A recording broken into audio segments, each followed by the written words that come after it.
വീണ്ടും revel today media ചാനലിലേക്ക് എല്ലാവരെയും സ്വാഗതം ചെയ്യുന്നു. ഇന്ന് നമ്മുടെ ക്ഷണമനുസരിച്ച് ഇവിടെ ആയിരിക്കുന്നത് പാസ്റ്റർ ആഷ്ലി തോമസ് ആണ്.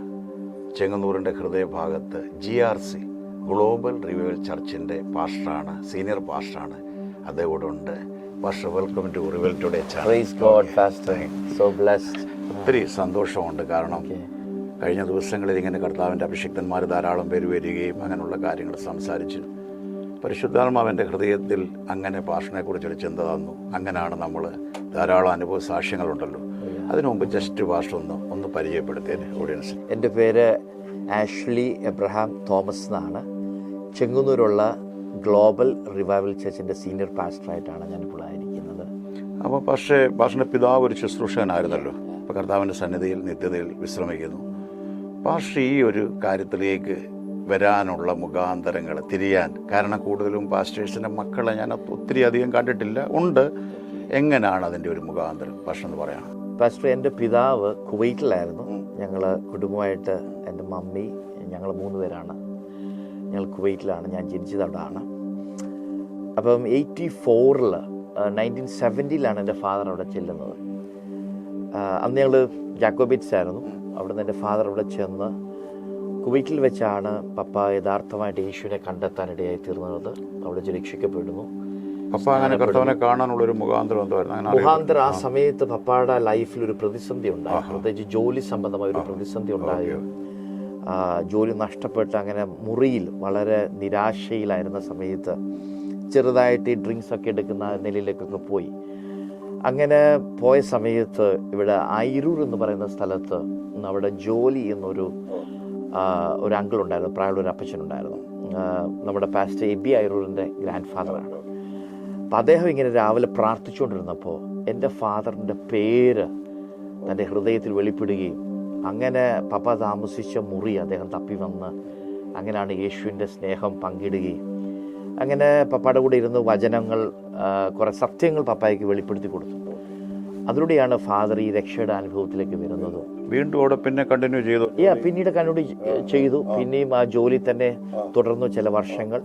അങ്ങനെ ഒരു 83 ആയപ്പോൾ ഒരു ദൈവശബ്ദം എൻ്റെ ഫാദർ കേട്ടു. ഇങ്ങനെ ജോലിയെല്ലാം രാജിവെച്ച് സുവിശേഷ വേലക്കായിട്ട് ഇന്ത്യയിലേക്ക് പോകാനുള്ളൊരു ദൈവശബ്ദം കേൾക്കാനിടയായി തീർന്നു. അങ്ങനെ പപ്പായും മമ്മിയും ഞങ്ങളും കൂടെ 84 ഞാനൊരു 3rd സ്റ്റാൻഡേർഡ് ഒക്കെ പഠിക്കുന്ന ഒരു സമയമാണ്. 2nd സ്റ്റാൻഡേർഡ് കഴിഞ്ഞ് 3rd കയറുന്ന സമയമാണ്. അപ്പം അങ്ങനെ പപ്പ നാട്ടിലേക്ക് വന്നു. അങ്ങനെ ഞങ്ങൾ കുടുംബമായിട്ട് നാട്ടിൽ വന്നു. 84 എൻ്റെ ഫാദർ കംപ്ലീറ്റ്ലി ഇനി പോരുന്നത്.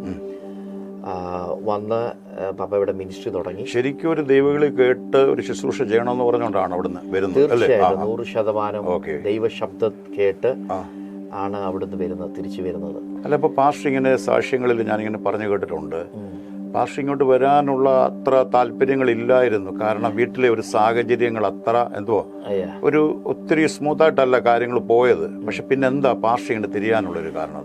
കാരണം പാസ്റ്ററെ, നമ്മുടെ നാട്ടിൽ വന്നു. എൻ്റെ ഫാദർ മിനിസ്ട്രിക്കായിട്ട് ഇറങ്ങി. തനിക്കുണ്ടായിരുന്ന സമ്പാദ്യമെല്ലാം കർത്താവിൻ്റെ രാജ്യത്തിനു വേണ്ടി താൻ വിതച്ച് ചില നാളുകൾ ഞങ്ങൾ ചില സാമ്പത്തിക ഞെരുക്കങ്ങൾ ചെറിയ രീതിയിലൊക്കെ, കൃപയാൽ വീടുണ്ട്, അത്യാവശ്യത്തിനുള്ള കാര്യങ്ങൾ നടക്കാനുള്ള എല്ലാ സാഹചര്യങ്ങളും വീട്ടിലുണ്ടെങ്കിൽ പോലും ഞാൻ നമ്മുടെ ചുറ്റുപാടുകളിലേക്കൊക്കെ നോക്കിയപ്പോൾ ആ കാലത്തൊക്കെ പല ദൈവദാസന്മാരുടെ ലൈഫിൽ അവരൊത്തിരി സ്ട്രഗിൾ ചെയ്യുന്നതായിട്ട് കാണാനിടയായി തീർന്നു. പല മേഖലയിൽ ഒത്തിരി സ്ട്രഗിൾ ചെയ്യുന്നത് കണ്ടു, ഒത്തിരി ബുദ്ധിമുട്ടുന്ന കണ്ടു. ഇത് കണ്ടപ്പോൾ എനിക്കും സുവിശേഷ വേലയോടൊരു മടിയും ഒരു മടുപ്പൊക്കെ ഉണ്ടാകാനിടയായി. അങ്ങനെ ഞാൻ ഒരിക്കൽ എൻ്റെ ഫാദറിനോട് ചോദിച്ചിട്ടുണ്ട്, നിങ്ങൾക്ക് വേറെ പണിയൊന്നും ഇല്ലായിരുന്നോ, ഇതിനു വേണ്ടി ഒന്ന് ഇറങ്ങി തിരിച്ചത് എന്നൊക്കെ ചോദിച്ചൊരു സമയമുണ്ട്. Thomas Abraham. Thomas Abraham. ആ സമയത്ത് ഈ പറഞ്ഞ പോലെ എൻ്റെ പല ബന്ധുക്കളും അല്ലെങ്കിൽ കസിൻസൊക്കെ പലരും വെളിയിലായിരുന്നു. അവരിങ്ങനെ നാട്ടിൽ വന്ന് പോകുമ്പോഴൊക്കെ എൻ്റെ ലൈഫിലും ഞാനിത് ചിന്തിച്ചിട്ടുണ്ട്, എൻ്റെ ഫാദറും മദറൊക്കെ അവിടെ ആയിരുന്നെങ്കിൽ എനിക്കും അങ്ങനെ പോകാമായിരുന്നല്ലോ.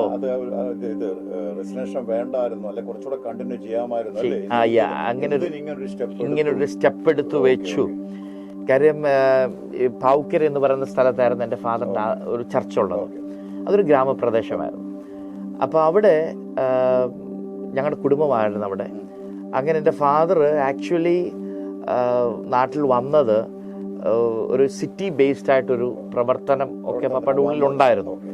അങ്ങനെ ട്രിവാൻഡ്രത്തും എറണാകുളത്തൊക്കെ ചില സ്ഥലങ്ങളൊക്കെ പോയി കാണുകയും ഒക്കെ ചെയ്തിരിക്കുന്നു. തിരുവല്ലയിലൊക്കെ വന്ന ചില വസ്തുക്കളൊക്കെ കാണുകയൊക്കെ ചെയ്തു. പക്ഷെ പരിശുദ്ധാത്മാവ് ആ കാലഘട്ടത്തിൽ ഭയങ്കരമായിട്ട് എൻ്റെ എൻ്റെ ഫാദറിനോട് ഇടപെട്ടിട്ട് ഇങ്ങനെ പറഞ്ഞു, ദേശത്ത് പാർത്ത് വിശ്വസ്തത ആചരിക്കുക എന്നുള്ള വലിയൊരു ചിന്ത എൻ്റെ ഫാദറിൻ്റെ ഉള്ളിലേക്ക് വരികയും അങ്ങനെ നാട്ടിൽ തന്നെ പാർത്ത് കുടുംബത്തിൽ തന്നെ പ്രാർത്ഥ ദേശത്തൊരു പ്രവർത്തനം രീതി പറഞ്ഞാൽ യെരൂശലേമിൽ ആദ്യം അല്ലേ എന്നുള്ള തലത്തിലേക്ക്. പിന്നെ അതുപോലെ ജീവിതത്തിൽ ചില ആഗ്രഹങ്ങളും ചില ആഗ്രഹിച്ചതൊന്നും നടക്കാതിരുന്നപ്പോഴൊക്കെ നിരാശകളൊക്കെ ആ മേഖലയിൽ ഉണ്ടായി.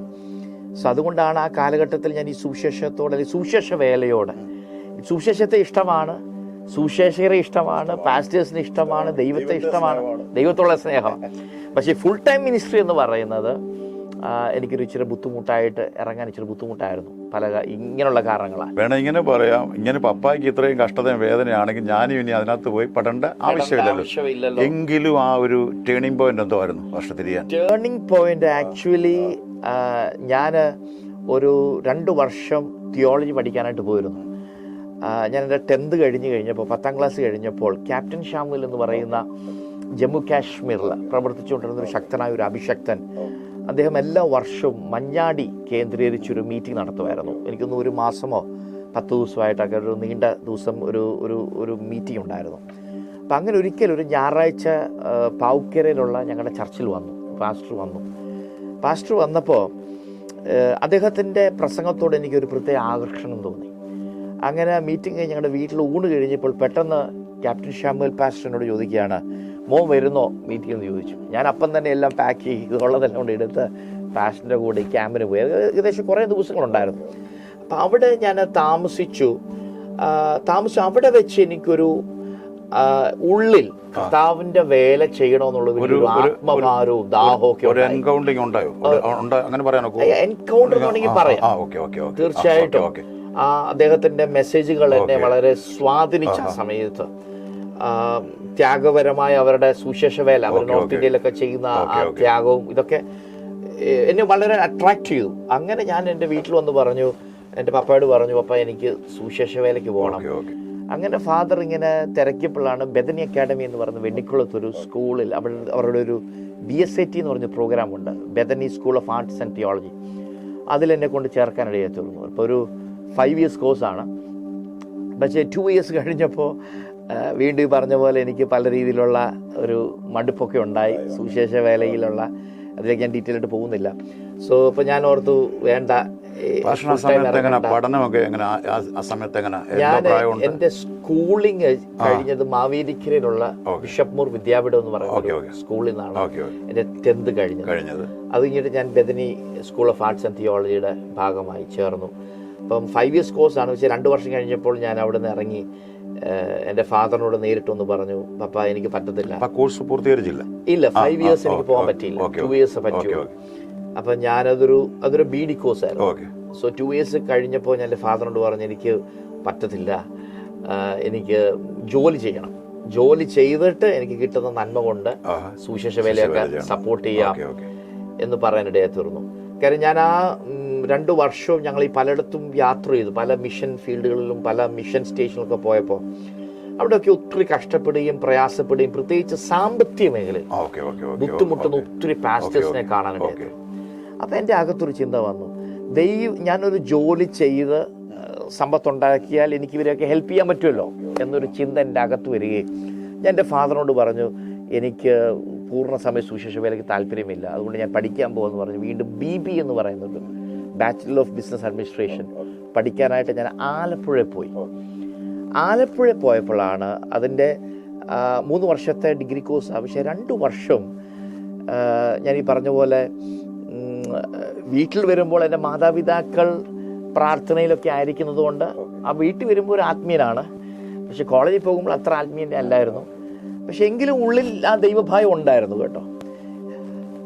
അങ്ങനെ ഇരിക്കുമ്പോഴാണ് 3ാമത്തെ വർഷം എനിക്കൊരു വൈറൽ ഫീവർ പിടിക്കാനായിരുന്നു. അത് ഇച്ചിരി കഠിനമായിരുന്നു. അങ്ങനെ ഒരു ഹോസ്പിറ്റലിൽ ഞാൻ കിടക്കുന്ന സമയത്ത് എൻ്റെ ഉള്ളിൽ പെട്ടെന്നൊരു മരണഭയം പോലെ വരാനിടയായിരുന്നു. ഞാൻ ഓർത്തു, ഞാനത് റിക്കവർ ചെയ്യത്തില്ലെന്നുള്ളൊരു ചിന്ത എൻ്റെ പെട്ടെന്നൊരു അകത്ത് വരികയും അവിടെ വെച്ച് ഞാൻ എന്നെ പൂർണ്ണമായി ദൈവകാരനിലേക്ക്, കർത്താവെ അങ്ങയുടെ ഹിതത്തിനായി എന്നെ സമർപ്പിക്കുന്നു എന്ന് പറഞ്ഞ് അവിടെ ഞാൻ സമർപ്പിക്കപ്പെടാനിടയായി തീർന്നു. അപ്പം പാസ്റ്റർ പറയുമ്പോൾ പരിശുദ്ധാത്മാവിന്റെ ഹൃദയം തോന്നിക്കുന്നത്, ആദ്യം ഇങ്ങനെ പാസ്റ്റർ മുമ്പോട്ട് ഇറങ്ങി ഇങ്ങനെ പോകുമ്പോഴും ഒരു ഉറപ്പ് കിട്ടുന്നില്ല പല കാര്യങ്ങളും. പക്ഷെ ഈ ഒരു ഇൻസിഡന്റ് ഞാൻ അതിലുപരിയാ, ബിയോണ്ട് യുവർ ഇമാജിനേഷൻ അല്ലേ, ഞാൻ അതിലൊക്കെ മീതെയാണ്.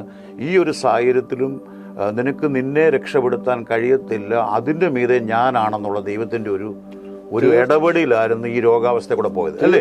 ഓക്കെ ഓക്കെ, ഒരു ഫുൾ കമ്മിറ്റ്മെന്റ് ആണ് ദൈവം അതിലൂടെ ആഗ്രഹിച്ചത് അല്ലേ? ആ ഒരു ചില ദിവസങ്ങൾ ഞാൻ ആശുപത്രിയിൽ കിടന്നപ്പോ റിയലി ദൈവികമായ ഒരു എൻകൗണ്ടർ എനിക്ക് ഉണ്ടായി. കാരണം കൂടുതൽ പ്രാർത്ഥിക്കാനും ഒക്കെ എനിക്ക് ആ കിടക്കയിൽ ഇടയായി തീർന്നു. അപ്പം ആ ഒരു കിടക്കൽ വെച്ച് ഞാൻ വീണ്ടും സമർപ്പിക്കുന്നു ദൈവകരങ്ങളിലേക്ക്, എന്നെ തന്നെ സമർപ്പിക്കുന്നു. ആ മീറ്റിങ്ങിന് സമർപ്പിച്ചെങ്കിലും പിന്നീട് രണ്ടാമത് വീണ്ടും ഇവിടെ വെച്ച് സമർപ്പിക്കുന്നു. അങ്ങനെ ഞാൻ തിരിച്ച് വീണ്ടും ആലപ്പുഴയിൽ ഞാൻ ലോഡ്ജിലാണ് താമസിച്ചത്. അവിടെ ചെന്നപ്പോൾ ആ ലോഡ്ജിന്റെ ഉടമ ഒരു വിശ്വാസിയായിരുന്നു, ഒരു പ്രായമുള്ളൊരു ചെല്ലപ്പച്ചൻ എന്ന് പറഞ്ഞൊരു അപ്പച്ചനായിരുന്നു. ആ അപ്പച്ചൻ എന്നോട് ഇങ്ങനെ പറഞ്ഞു, ആലപ്പുഴ ടൗണിൽ ഒരു ചെറുപ്പക്കാരൻ ഒരു പാസ്റ്റർ വന്നിട്ടുണ്ട്, നമ്മുടെ പാസ്റ്റർ ജോഷി പാസ്റ്റർ വന്നിട്ടുണ്ട്, മോനെ ഒന്ന് പരിചയപ്പെടുത്താം, അതേ ഒരു അനുഗ്രഹിക്കപ്പെട്ട അഭിഷക്തൻ എന്നൊക്കെ പറഞ്ഞു. അങ്ങനെ ഇപ്പോൾ ജോഷി പാസ്റ്റർ എനിക്ക് പരിചയപ്പെടുത്തി തരുന്നു. അങ്ങനെ ജോഷി പാസ്റ്ററിന്റെ ചർച്ചിൽ ഞാൻ ചെല്ലുന്നു. അവിടെ വെച്ചാണ് ആക്ച്വലി പരിശുദ്ധാത്മാവിൻ്റെ ഞാൻ അന്നുവരെ മനസ്സിലാക്കിയതിനേക്കാൾ ഉയർന്ന തലങ്ങൾ ഗ്രഹിപ്പാനായിട്ട് ഇടയായി തീർന്നു. നമ്മൾ മനസ്സിലാക്കിയ പെന്തക്കോസ്ത് ആ ഒരു ആരാധനാ പാരമ്പര്യങ്ങളിൽ നിന്ന് വ്യത്യസ്തമായിട്ട് അതിനപ്പുറത്തൊരു ദൈവിക സ്പർശനവും പരിശുദ്ധാത്മാവിന്റെ ഒരു തലം ഉണ്ടെന്ന് മനസ്സിലാകുന്നത് അവിടെ വെച്ച്. ഓക്കെ, പക്ഷെ വളർന്ന് വന്ന അന്തരീക്ഷത്തിൽ നിന്നും മറ്റേ നമ്മൾ മുമ്പ് പറഞ്ഞല്ലോ കഷ്ടത അല്ലെ പ്രതികൂലം പോരാട്ടം എന്നൊക്കെ പറയുന്നതിനകത്ത് അപ്പുറത്ത് ദൈവത്തിന്റെ ഒരു സാന്നിധ്യം ഉണ്ടെന്ന് അല്ലേ? അതായത് എൻ്റെ ഫാദർ ആക്ച്വലി നാട്ടിൽ വന്ന് കുമ്മനാടുള്ള IPCയുടെ ബൈബിൾ കോളേജിൽ പഠിക്കുകയും അതിനുശേഷം ചില നാളുകൾ IPCയുടെ ഒരു പാസ്റ്ററായിരുന്നു.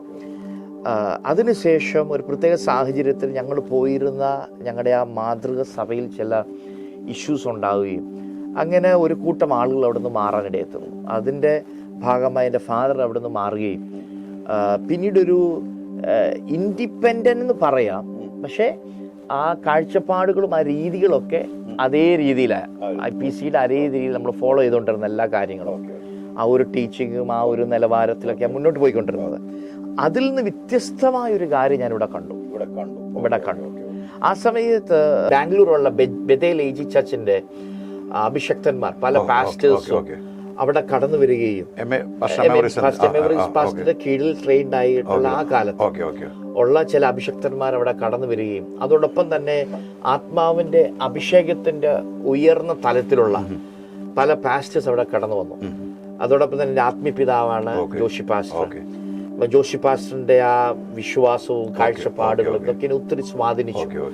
അതിലൂടെയാണ് എൻ്റെ ലൈഫിൽ വീണ്ടും മൂന്നാമതൊരു കമ്മിറ്റ്മെന്റ് എനിക്കുണ്ടായി. അവിടെ വെച്ച് ഞാൻ വീണ്ടും ദൈവങ്ങളിലേക്ക് എന്നെ സമർപ്പിക്കുന്നു.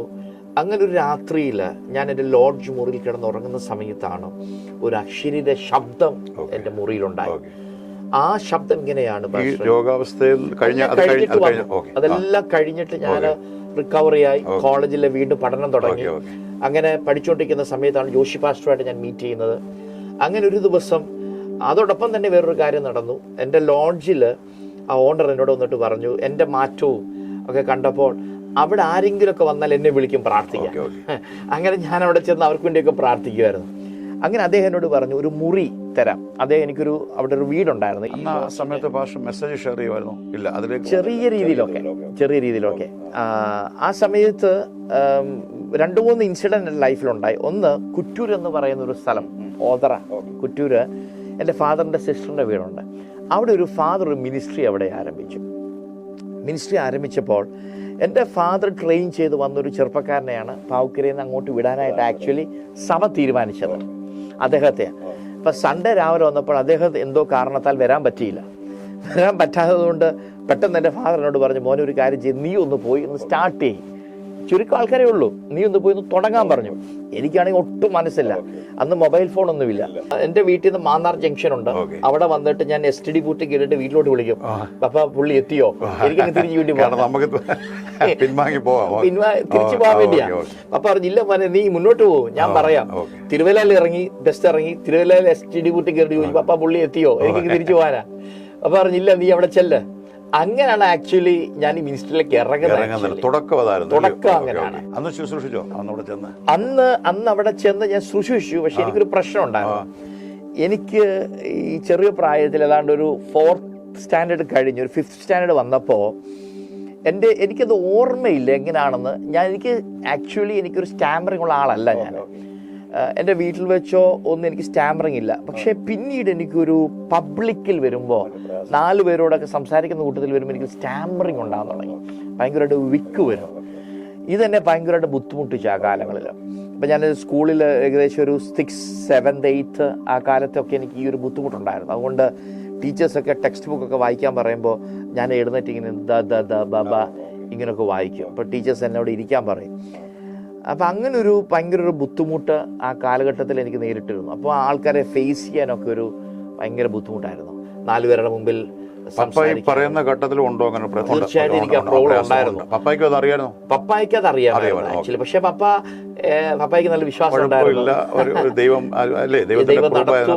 അപ്പം 2 പേരെ ഉള്ളായിരുന്നു ഞാൻ ചെല്ലുമ്പോൾ. പക്ഷെ ആ 2 പേരുടെ മുന്നിൽ ശുശ്രൂഷിക്കാൻ എനിക്ക് സ്ട്രഗിൾ ആയിരുന്നു ആക്ച്വലി.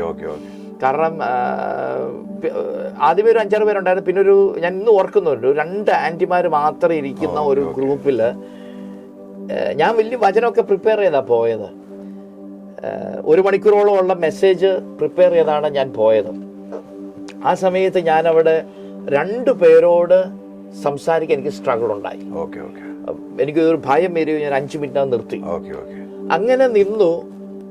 പക്ഷെ ഒരു കാര്യം ഞാൻ പാസ്റ്ററോട് പറയാം, പരിശുദ്ധാത്മാവിന്റെ ഒരു മൂവ് അവിടെ ഉണ്ടായി. ആ 2 പേരിൽ നിന്ന് 14 പേരിലോട്ട് ആ കൂട്ടായ്മ വളരാനിടയായി. Actually knowingly or unknowingly you are planting a seed. വളർന്നു കഴിഞ്ഞു. അതിലും ഇച്ചിരി വളർന്നു 10-20 പേര് ആയെന്ന് തോന്നുന്നു.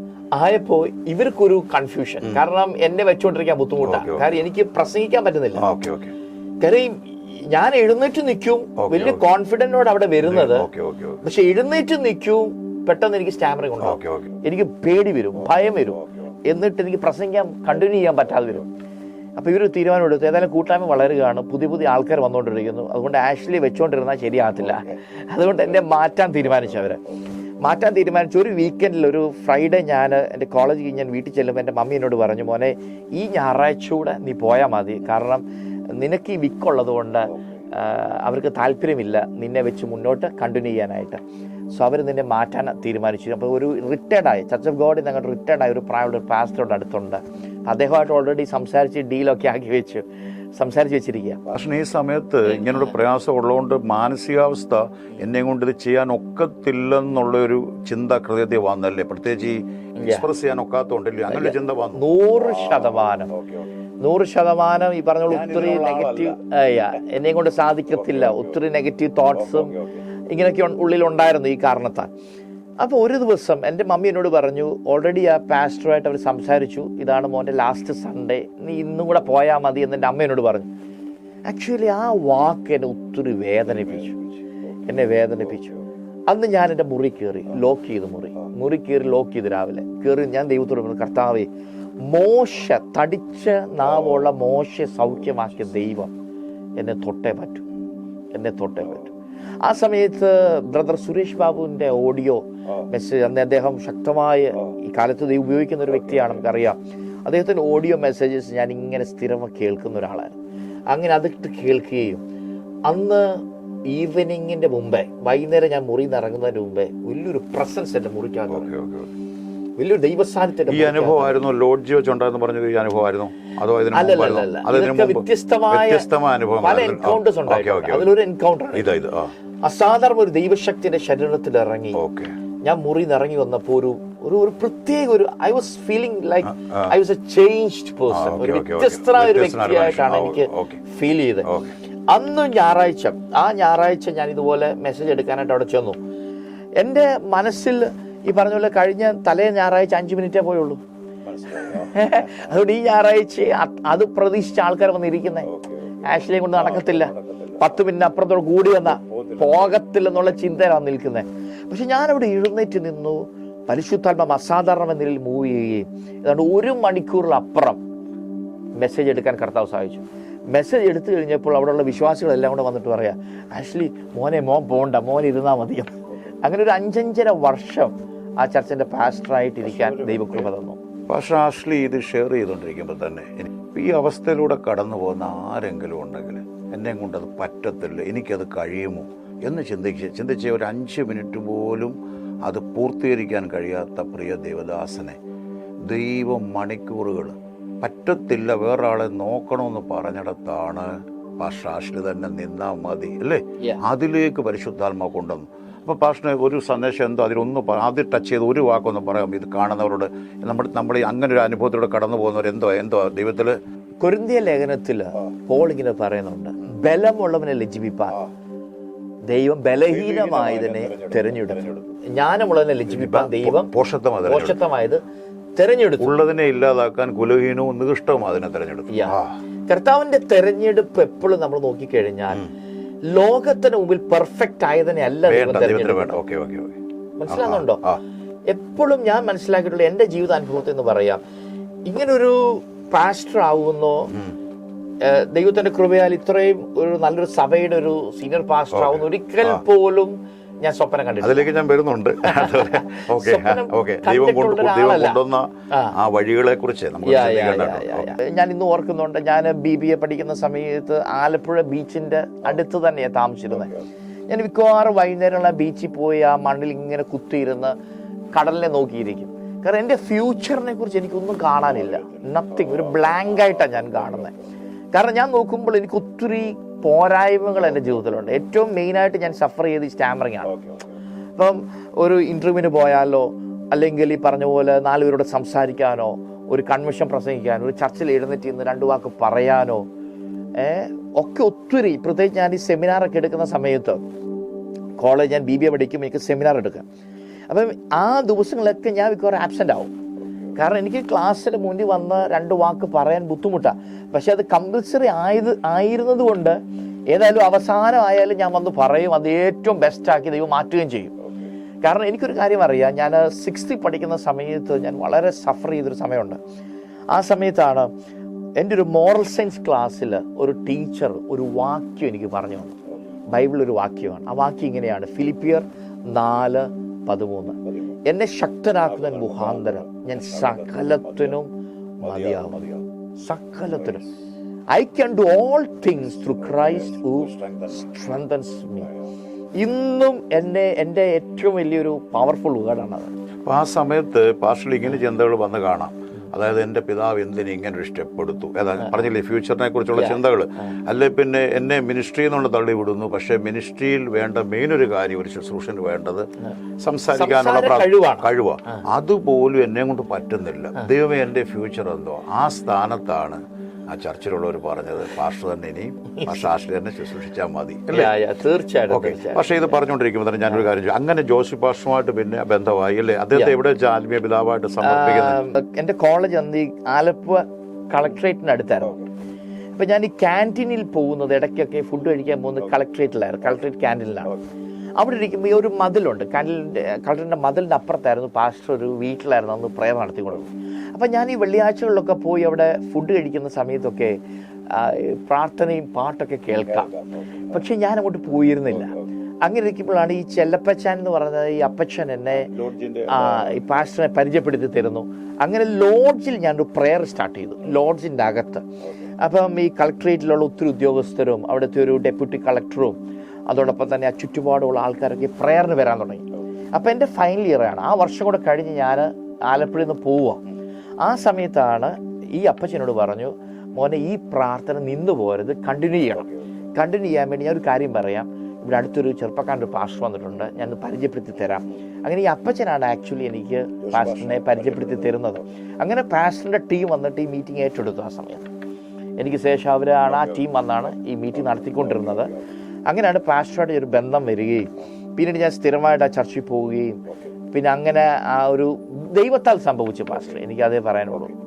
ഇങ്ങനെ ഈ കാലയളവിലെ ചെങ്ങന്നൂര് എനിക്ക് തോന്നുന്നു പക്ഷെ 2000 കാലഘട്ടത്തിലാണ് ഇവിടെ വരുന്നത്. ഇല്ല, 2004 4 ജൂണിലാണ് ഞാൻ അന്ന് പാസ്റ്റർ തോമസിന്റെ കൂടെ ഒക്കെ ഫെയ്ത്ത് ഫാമിലിയുമായിട്ട് ബന്ധം നിൽക്കുന്ന സമയം. പക്ഷെ അന്ന് YMCA ഒരു മീറ്റിംഗ് ഒക്കെ എനിക്ക് തോന്നുന്നു മനുമരൻ ബ്രദറിനെ വിളിച്ച് ഓക്കെ. അപ്പൊ ഞാൻ ചോദിക്കുന്നത് ചെങ്ങന്നൂർ ഒരു മിനിസ്ട്രി തുടങ്ങിയ കാലഘട്ടവും അതിനനുസരിച്ചുള്ള പ്രതികൂലങ്ങളെ കുറിച്ചൊക്കെ ഒത്തിരി പറഞ്ഞിട്ടുണ്ടല്ലോ നമ്മുടെ പ്രത്യേകിച്ച് പാസ്റ്റർ മീറ്റിങ്ങിനെ കുറിച്ച് സംസാരിച്ചിട്ടുണ്ട്. അപ്പൊ ആ ചെങ്ങന്നൂർ ഒരു ചർച്ച തുടങ്ങാൻ, പ്രത്യേകിച്ച് മാന്നാർ പാവുക്കര എന്നുള്ള ഒരാള് ചെങ്ങന്നൂർ വന്നിങ്ങനെ ഒരു കാര്യം തുടങ്ങാനുള്ള കാരണങ്ങൾ എന്താ? അതിന് പല കാരണങ്ങളുണ്ട് പാസ്റ്ററെ. ഒന്ന്, ആക്ച്വലി ഞാൻ ചെങ്ങന്നൂരിനെ കുറിച്ച് ഒരിക്കൽ പോലും സ്വപ്നം കണ്ട ഒരാളല്ല.